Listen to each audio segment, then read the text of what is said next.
하나님 말씀 마가복음 14장 53절로 65절 말씀입니다. 그들이 예수를 끌고 대제사장에게로 가니 대제사장들과 장로들과 서기관들이 다 모이더라. 베드로가 예수를 멀찍이 따라 대제사장의 집들 안까지 들어가서 아랫 사람들과 함께 앉아 불을 쬐더라. 대제사장들과 온 공회가 예수를 죽이려고 그를 칠 증거를 찾되 얻지 못하니 이는 예수를 쳐서 거짓 증언하는 자가 많으나 그 증언이 서로 일치하지 못함이라. 어떤 사람들이 일어나 예수를 쳐서 거짓 증언하여 이르되 우리가 그의 말을 들으니 손으로 지은 이 성전을 내가 헐고 손으로 짓지 아니한 다른 성전을 사흘 동안에 지으리라 하더라 하되 그 증언도 서로 일치하지 않더라. 대제사장이 가운데 일어서서 예수에게 물어 이르되 너는 아무 대답도 없느냐? 이 사람들이 너를 치는 증거가 어떠하냐 하되 침묵하고 아무 대답도 아니하시거늘 대제사장이 다시 물어 이르되 내가 찬송받을 이의 아들 그리스도냐? 예수께서 이르시되 내가 그니라. 인자가 권능자의 우편에 앉은 것과 하늘 구름을 타고 오는 것을 너희가 보리라 하시니 대제사장이 자기 옷을 찢으며 이르되 우리가 어찌 더 증인을 요구하리요? 그 신성 모독하는 말을 너희가 들었도다. 너희는 어떻게 생각하느냐 하니 저희가 다 예수를 사형에 해당한 자로 정죄하고 어떤 사람은 그에게 침을 뱉으며 그의 얼굴을 가리고 주먹으로 치며 이르되 선지자 노릇을 하라 하고 하인들은 손바닥으로 치더라. 아멘. 여러분 살면서 억울한 일을 당해 보셨습니까? 그때 보통 사람들은 어떻게든 그 부분을 해명해 보고 또 그 방법을 이제 풀어보려고 할 것입니다. 그러나 예수님은 들리지도 않으시고 하나님이 가라 하시는 십자가의 길을 그대로 받들어 순종하여 나가십니다. 그것이 재판정에서도 그러하였고 고난을 받으시는 신문의 자리에서 끝까지 소리내지 않으시며 오직 진리의 말씀 안에 우리를 구원하신 하나님의 뜻을 받드시는 모습을 보게 됩니다. 하나님께서 인생들을 불쌍히 여기시고 구원하시는 십자가의 사랑은 그러한 것입니다. 변명할 이유도 없으며 또한 우리가 어떻다라고 우리 자신에 대하여 변증할 필요도 없이 그렇게 주님은 가신 길이었습니다. 왜냐하면 우리를 구원하시는 유일한 길이었기 때문이죠. 본문에 나오는 이 법정에서의 사건의 내용을 통해서 우리가 볼 수 있는 것은 대제사장 집들 안에서 일어나는 이 사건 가운데 많은 군상들을 볼 수가 있습니다. 베드로가 예수님을 멀찍이 따라 그 뜰 안에 들어가 하인들과 함께 불을 쬐러 갔다는 것. 왜 거기에 갔을까요? 겟세마네 동산에서는 칼을 들고 제사장의 종의 귀를 쳤던 사람이었고 그리고 예수님께서 십자가에 못 박혀 죽으시고 고난 당하실 것을 말씀할 때에 주님께 그런 일이 절대로 일어나지 않게 하겠다고 하였지만 그 말 때문에 그 체면 때문에 그곳에 갔을까요? 그곳에 간들 혼자 무슨 일을 할 수 있었을까요? 그러나 주님은 베드로를 예수님의 증인 삼으시기 위하여 그곳에 있게 하신 겁니다. 비록 비겁하게 예수님을 부인하는 자리에 가는 부끄러움을 당하는 과정이었지만 불을 쬐면서 그 가슴을 치며 마음은 얼마나 고통스럽고 괴로웠겠습니까? 내가 아무것도 할 수 없구나. 하나님의 구속의 역사는 우리가 아무것도 할 수 없는, 그러나 우리를 온전하게 구원하시기 위한 하나님의 전적인 능력과 또한 뜻이 이루어지는 현장이었던 것입니다. 예수님께서 그 고난을 당하시는 신문의 자리에서 여러 가지 거짓 증인들이 증언을 하였지만 그 증언은 일치하지 않았고 이에 대해 예수님도 침묵하셨습니다. 그래서 대제사장이 묻는 말이 무슨 말입니까?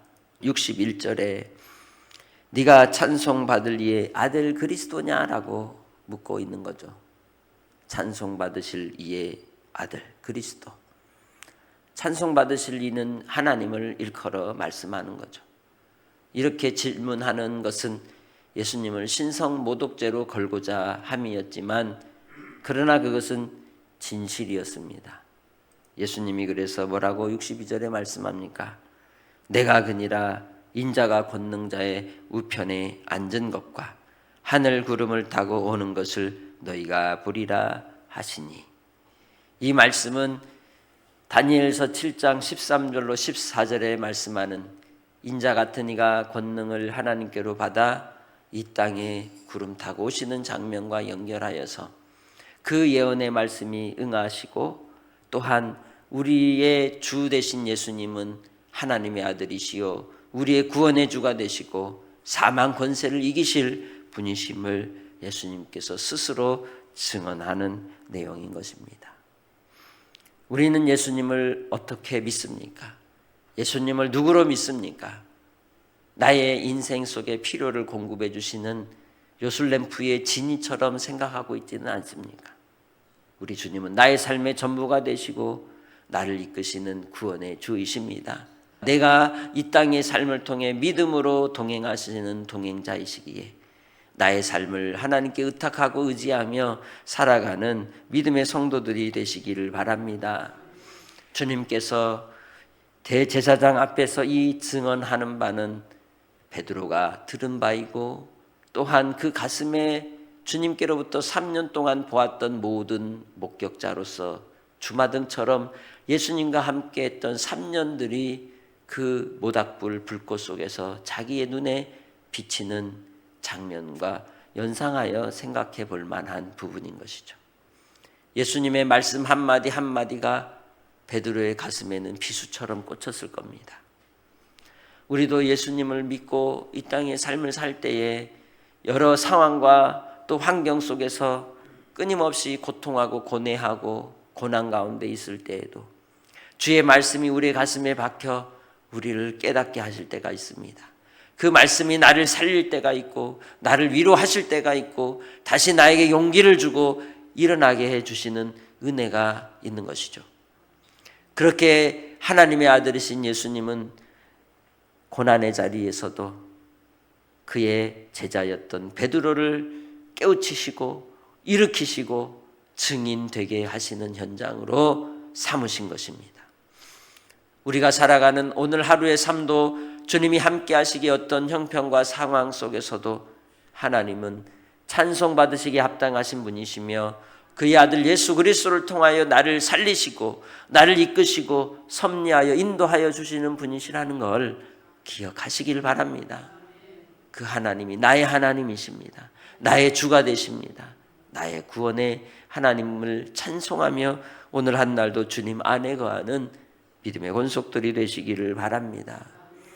우리 주님의 눈빛은 그리고 주님의 마음은 측은히 여기시며 제자에게로 향하고 또 구원받을 온 인류를 향하고 있는 것이죠. 그 하나님의 사랑의 눈빛으로 오늘도 여러분을 바라보십니다. 긍휼히 여기시는 주님의 사랑이 여러분 안에 있음에 하나님을 더욱더 의지하는 성도들이 되시기를 바랍니다. 예수님께서 말씀하는 인자가 권능자의 우편에 앉은 것과 하늘 구름을 타고 오는 것을 너희가 보리라 하시는 그 말씀은 이 땅에 우리의 삶은 종말론적 신앙의 삶으로 살아야 하는 것을 깨우쳐 주시는 말씀인 것이죠. 땅의 것을 바라보고 땅의 것을 위해 사는 사람은 땅으로 가다 그렇게 멸망으로 향할 것입니다. 그러나 하늘을 향하고 하나님의 권능자의 우편에 계신 우리 주님을 바라보는 자는 주님의 영광 가운데 비록 이 땅의 삶 속에서도 언제나 끝까지 주님과 동행하며 승리하며 살아가는 하나님의 백성이 되는 줄 믿습니다. 나의 삶이 어디에 속해야 하겠습니까? 땅에 속한 자가 되어야 하겠습니까? 하나님께 속한 자가 되어야 하겠습니까? 또한 땅에 속한 자로 육신의 정욕과 안목의 정욕과 이생의 자랑을 따라 아버지의 사랑이 없는 이 세상 가운데 뒹굴다가 그렇게 먼지투성이가 되어서 쓰러지는 인생이 아니라 영원한 하나님의 나라를 향하여 머리를 들고 두 눈을 하나님 아버지께로 얼굴빛을 간절히 사모하고 나아가는 자에게 하나님은 지금도 여전히 아버지의 사랑을 비춰주십니다. 그 사랑이 오늘 여러분의 심령 가운데 있습니다. 그 사랑이 여러분을 힘있게 합니다. 그 사랑이 여러분을 다시 견고하게 세워주시는 줄 믿습니다. 우리가 오해를 사고 또 예수를 믿는다는 이유로 비난과 조롱을 받을지라도 그러나 주님 앞에 정직하고 진실하게 끝까지 살아가는 성도들이 되시기를 바랍니다. 예수님께 향한 이 신문은 수단과 방법을 가리지 않고 예수님을 죽이기로 결정해 두고 작전과 모의를 통해 이루어지는 그러한 재판이었기에 예수님께는 불리한 재판이었고 예수님께는 이미 사형에 해당하는 판결을 내리고 진행되는 재판이었던 겁니다. 그러나 예수님은 그 자리에서도 진실만을 말씀하시고 오직 구원의 복음만을 선포하시고 하나님의 뜻을 그 가운데 나타내시는 분이심을 우리가 볼 수 있는 것이죠. 믿음으로 산다는 것이 무엇일까요? 행함과 진실함으로 사는 것입니다. 거짓되지 아니하며 편벽되지 아니하고 오직 아버지 하나님 앞에서 참을 쫓아 살아가는 인생이라고 할 수 있는 거죠. 과연 나는 나의 삶이 수단과 방법을 가리지 않고 나의 성공만을 위해서 달려가는 인생은 아니었습니까? 내가 하는 일이 순간순간마다 진실한지 정직한지 하나님 앞에서 우리 자신을 살피며 마지막 우리도 주님의 심판대 앞에 설 날을 생각하고 마지막인 것처럼 한날의 삶을 살아가는 성도들이 되시기를 바랍니다. 세상에서는 정죄를 받을지라도 우리 주님은 우리를 죄 없다 하시고 예수 그리스도의 십자가의 피로 우리를 속량하여 주셔서 하나님의 사랑 안에 거하게 하십니다. 그러한 하나님의 사랑의 은혜를 입은 자로서 우리의 입술의 언어가 또 나의 삶의 자리가 그리고 내가 있는 그 삶의 모습 속에 진실만을 따르는 믿음의 성도들이 되시기를 주의 이름으로 축복합니다. 세상은 소문과 또 여러 가지 주장에 의해서 선동될 때가 많습니다. 그 내용의 확실함도 확인하지 않고 명백한 증거도 없이 행하는 자들의 행태들은 65절처럼 나타나게 되는 것이죠. 같이 읽습니다. 어떤 사람은 그에게 침을 뱉으며 그의 얼굴을 가리고 주먹으로 치며 이르되 선지자 노릇을 하라 하고 하인들은 손바닥으로 치더라. 법정에 선 대제사장은 분명 피고를 보호할 그러한 책무도 있는 것이죠. 왜냐하면 아직 그 증거가 확실하게 드러나지 않고 판결이 나지 않은 상황이었기에 그것은 당연한 것이었습니다. 그러나 제사장은 그 자리에서 예수님을 백성들에게 군중 가운데로 내몰아 버렸습니다.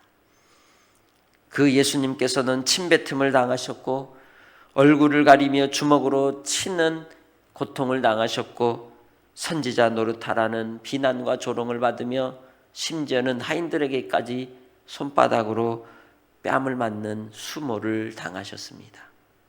마지막 하나님께서 심판하실 때 양과 염소를 가를 것이며 오른편과 왼편을 가를 것이고 하나님을 끝까지 믿고 따르며 기름을 준비한 기름등불 든 여인들과 준비하지 못하여 꺼진 등잔을 들고 있는 여인들 사이를 가르시듯이 마지막 하나님 앞에 섰을 때 우리를 심판하실 하나님을 생각하고 한날의 삶도 두렵고 떨림으로 구원을 이루어가는 믿음의 삶이 되시길 주님의 이름으로 축복합니다. 하나님의 뜻이 여러분에게 이루어지는 그때에 하나님은 우리로 영광을 받으시고 또한 열매 맺게 해 주실 줄 믿습니다. 오늘 한날을 주님께 의탁하는 삶이 되시길 바랍니다. 하나님 아버지, 주 예수 그리스도의 십자가의 고난과 환난과 시련 속에서도 오직 제자를 사랑하시며 또한 하나님의 백성들을 구원하시는 구원의 복음을 선포하셔서 인자가 구름 타고 오시며 주의 권능을 나타내실 그 영원한 심판주로 오실 것임을 드러내 주셔서 우리는 비록 이 땅에서 예수를 믿는 이유로 고난을 수모를 또 곤란한 삶의 형편에 있을지라도 오직 끝까지 주님을 따라가는 자가 되게 하시고 인내하는 자가 되게 하시고 온전함을 이루는 자의 자리에 서게 하옵소서. 행함과 진실함으로 하나님의 백성됨을 드러나는 증인들이 되게 하옵소서. 하나님 아버지, 주님께서 이루신 그 구원의 은혜에 감사하고 오늘도 고난 가운데 있는 이들을 위로하여 주시고 또한 환난의 삶으로 인하여 고통하는 이들에게 주님의 긍휼의 손을 내밀어 주셔서 붙잡아 주시고 회복의 역사로 주님께서 역사하여 주옵소서. 한날의 삶은 아버지께 의탁하옵고 감사하며 예수님의 이름으로 기도합니다. 아멘.